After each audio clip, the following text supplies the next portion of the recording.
Rebeca Crespo, periodista en la Gaceta de la Iberosfera, tenéis información muy interesante sobre Hugo Chávez y es que además, claro, no solamente es información sobre Hugo Chávez, sino es información que podemos de alguna forma hacer un símil con lo que está ocurriendo en España, ¿no? Porque Chávez edificó el modelo de sumisión socialista a través de la destrucción de la educación. Oye, lo que estamos viendo en España con esta nueva ley de educación que ha cabreado a todos los sectores, a alumnos, a padres, a profesores, es decir, una ley de educación que lo que va a conseguir es eso, menoscabar todavía más la educación que nunca ha destacado, por desgracia, en España.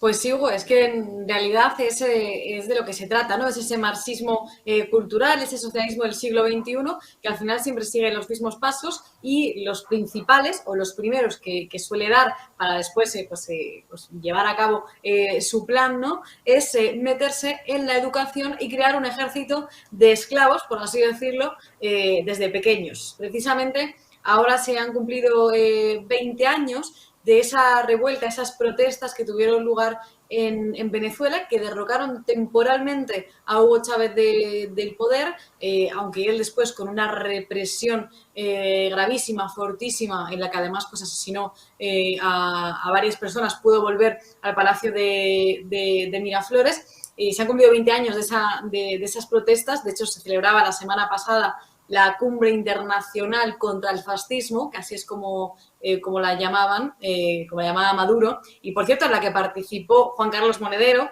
fundador de Podemos, en la que además pues sacó pecho, ¿no? del gobierno venezolano, diciendo que era todo un ejemplo que incluso podíamos tomar en España.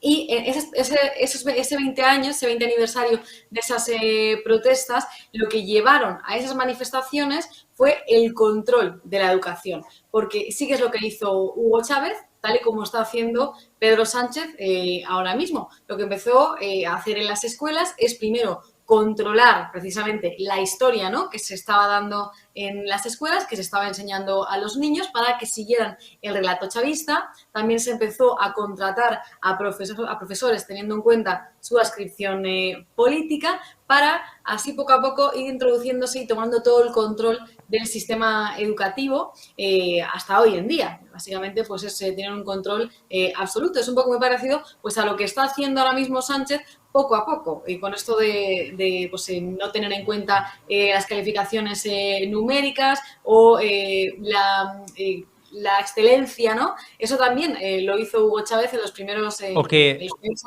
años en esa vuelta al poder. o que el descubrimiento de América pues fue ahora, hace poco, en el año 2011. Es decir, se puede decir también, tú esto lo pones en un examen de historia ahora Sí. al haber suprimido el orden cronológico, ¿no? Es decir, el descubrimiento de América, Colón, puedes decir incluso que hasta venía de Cataluña, pues Colón, el catalán Colón descubrió América en el 2011 y sacas un 10 en el examen. Sí, sí, sí, no, no, por supuesto que sí, totalmente eso. Todos estos pasos que está siguiendo ahora mismo Sánchez ya se han dado antes en otros países y, por ejemplo, en Venezuela. Y bueno, prueba de ello es que también tenemos en el gobierno a personas pertenecientes a Podemos que han aprendido precisamente de primera mano todas estas tácticas, estas técnicas de los bolivarianos, ¿no? De Hugo Chávez, Maduro y compañía. El problema es que el síndrome del socialismo, del comunismo, no solamente afecta a Venezuela, sino que afecta, entre otros países, también a España.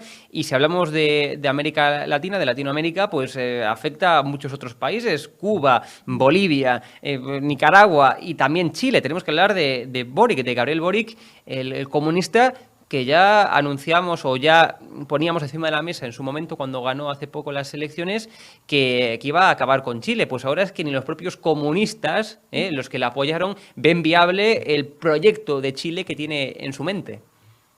En realidad es lo que está pasando en todos los países de Iberoamérica. Sí Mm. que, pues yo creo que ha sido un periodo bonito, ¿no? Por así decirlo, para el Foro de Sao Paulo, porque sí que ha colocado a varios líderes en la presidencia de varios países de Iberoamérica, pero lo que se está viendo poco después de que estos hayan alcanzado esas presidencias es que su gestión es en la mayoría de los casos catastrófica. Lo hemos visto con Pedro Castillo, con un gobierno ahora mismo totalmente inestable, con casos de corrupción que le salpican día tras otro, y también lo vemos en Chile, con la recién asumida presidencia de Gabriel Boric, que hay que recordar que lleva apenas 3 meses en el poder, es decir, está prácticamente viviendo esa luna de miel, ¿no?, en el poder. Y ya ahora mismo la aprobación que tiene este presidente está por debajo del 30%. Es decir, hay poquísima gente, poquísimos chilenos que aprueban la gestión que está haciendo el comunista, y ni siquiera los propios comunistas aprueban su proyecto, porque ha habido declaraciones de líderes también del Partido Comunista en Chile que respaldaban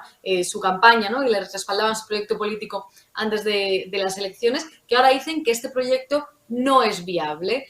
Lo que se está viendo en apenas 3 meses de gestión de Gabriel Boric es que ni siquiera los propios integrantes de su partido o la propia izquierda ya no le respaldan.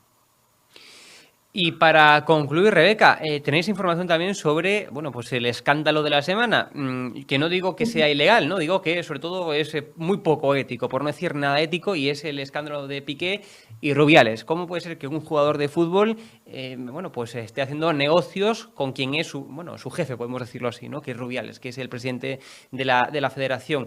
Huele muy mal. Veremos si finalmente, bueno, pues hay algún delito en todo esto, porque también puede ser, decir, que hubiera algún tipo de trato de favor, etcétera, que se pueda llegar a descubrir y demostrar, pero desde luego es muy poco ético y demuestra una vez más, pues cómo es España, ¿no? Y cómo son los independentistas, estos que odian a España, como Piqué, que odia a España, pero que cuando pueden hacer negocios y cuando depende la pasta de ello, hasta meten al rey emérito de por medio, o trataron de meterlo, que supuestamente no hizo nada, no se metió nada el rey emérito, pero intentaba meterlo. O sea, es decir, ¿cómo se puede ser republicano, odiar a España, y cuando hay negocios de por medio, pues ser íntimo amigo del rey emérito?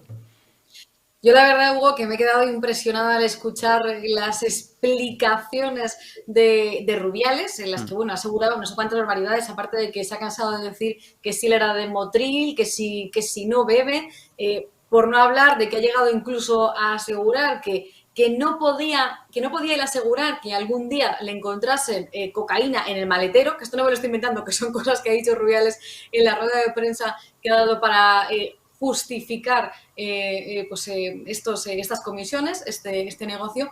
Pero yo creo que hay varias cosas que están claras, Hugo. Una de ellas es que la Real Federación Española de Fútbol no es totalmente una entidad privada, sino que es al final un organismo que es colaborador de la administración pública, y por lo tanto pues debería acogerse a criterios que son de Es que utilidad pública.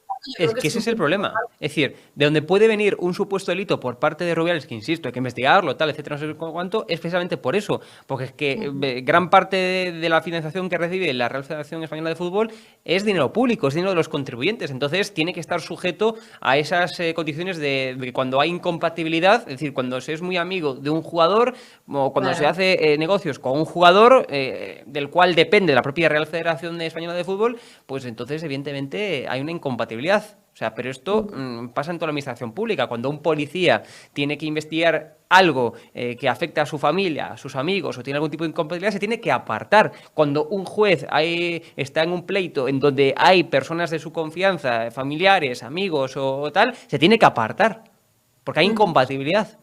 Sí, además cuando hemos visto pues ese reparto desigual de los ingresos, ¿no? Porque sí También. que ellos se jactaban de que iban a dar más dinero al Real Madrid y al Barcelona, y sobre todo cuando en la Real Federación Española de Fútbol depende el arbitraje, también depende el videoarbitraje. Es decir, a mí cuando escuchaba a Piqué, a Jerry, ¿no? O Jerry, como le llama Sí. Rubi, Jerry. en estos audios, cuando escuchaba decirle, asegurar a los periodistas una y otra vez detrás de otra, no, que no hay ningún conflicto de intereses, que no hay ningún conflicto de intereses. Pero vamos a ver, no lo estás viendo, que es que Claro, es evidente que hay un conflicto de intereses cuando eres un jugador de un partido que participa, hablando de política tanto, ya me lío, de un equipo de fútbol que participa en esta competición, y cuando en la Real Federación Española depende el arbitraje, el videoarbitraje. Es decir, es evidente que hay un conflicto de intereses, y no sé cómo es posible que se nieguen a decir que no. Por otro lado, también Rubiales, por cierto, que cuando asumió el cargo de la presidencia de la Federación Española de Fútbol, él se comprometió a guardar una transparencia, ¿no?, en la federación después de años y años de corrupción del anterior presidente. Y ahora vemos que es exactamente lo mismo. Es increíble, Rebeca, pero como siempre digo, this is Spain, no hay más. Muchas gracias, Rebeca, un fuerte abrazo. Gracias, Hugo. Otro para ti.